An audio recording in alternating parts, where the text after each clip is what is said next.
Hello, Kristen. This will be a video review or critique of your logo, Milestone 1, and also of your rudimentary website. No need to be ashamed of your website. I went to it and I see that you have a web presence and that you are able to upload images. And really, that's all that's required here is that you be able to display your branding suite in a place that we can all view easily. So, and you've got that. Kristen, I see that you're, well, is this a scanned signature? I'm assuming it's has a lot of character, and you can convert it to vector. Well, you'll have to convert it to vector file format, as fine as it is, and you'll be able to do that. You can do that and keep all the detail of any one of these signatures.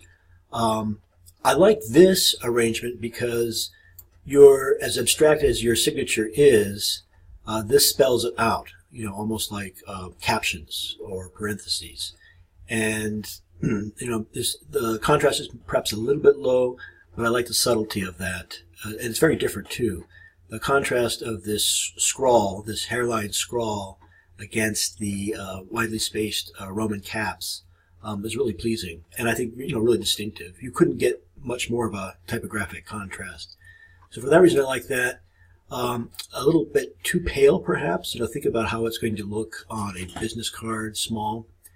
And when I open up these in Illustrator, I see that you've just imported scans, to create a one-page PDF. Very nicely organized, by the way. But you're going to want to make everything vector-based.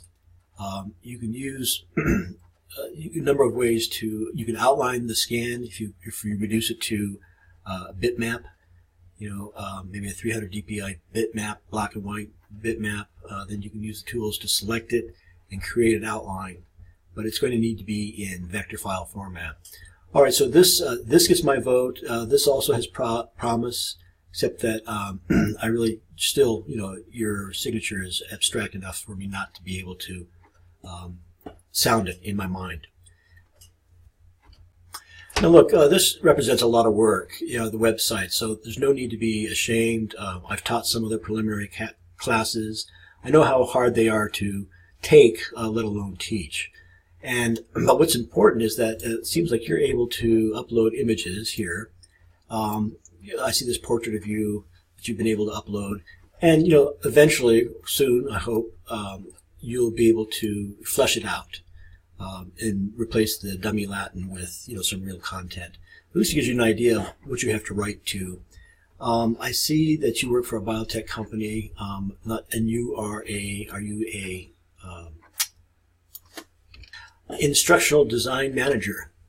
That's interesting, and I think pretty relevant. So curious to know how you're going to cast your skills on the web. It looks like you have a place to put your branding suite, and that's all that was required in this week.